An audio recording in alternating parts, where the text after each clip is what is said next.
এইটা একটা ফসলের ক্ষেত। এইখানে যে গাছগুলো দেখতে পাচ্ছেন এটা হচ্ছে সুপারফুড। এর নাম কেনোয়া, বাংলা নাম কেনোয়া এবং ইংরেজি নামও কেনোয়া। এটা বিদেশ থেকে ইন্ট্রোডিউস করা একটা ফসল।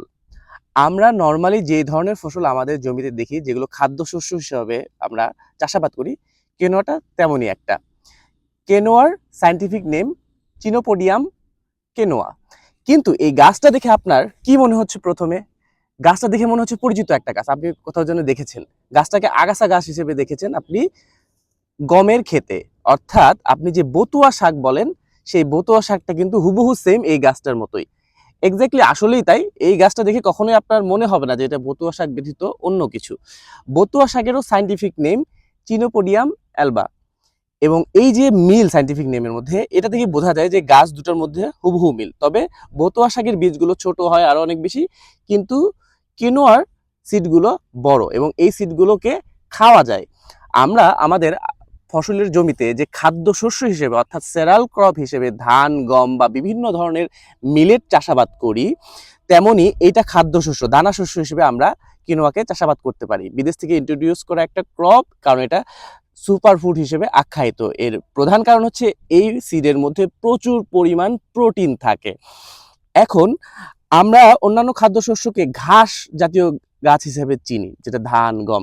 এইটা কিন্তু এর পরিবার কিন্তু ভিন্ন। এটা হচ্ছে অ্যামারান্থেসি পরিবারের একটি ক্রপস, অর্থাৎ লাল শাক, ডাঁটা শাক, বতুয়া যেই পরিবারভুক্ত, এই কিনোয়াটাও কিন্তু একই পরিবারভুক্ত ক্রপস। এই কেনোয়ার মধ্যে, সিডের মধ্যে আপনি পাবেন প্রচুর পরিমাণ পটাশিয়াম এবং ম্যাগনেসিয়াম আয়ন। এছাড়াও এর মধ্যে প্রচুর পরিমাণ ভিটামিন এবং মিনারেলস রয়েছে। বিশ্বখ্যাত সুপারফুড কেনোয়া।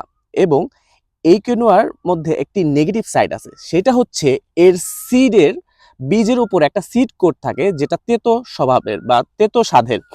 ঠিক এই কারণে আপনি এর হারভেস্টের পর এর সিড আহরণের সময় আপনি যদি প্রপার প্রক্রিয়া মেনটেন না করে এর উপরে সিড কোটটাকে যদি সরিয়ে না ফেলতে পারেন, তাহলে কিন্তু আপনার কিনোয়ার যে শস্য থাকবে, দানা থাকবে, বা সেখান থেকে যদি পরবর্তী অন্য কোনো ফুড তৈরি করেন, সেখানে কিন্তু আপনার ওই তেতো স্বাদটা চলে যাবে। এই জন্য এটাকে খেয়াল রাখতে হবে।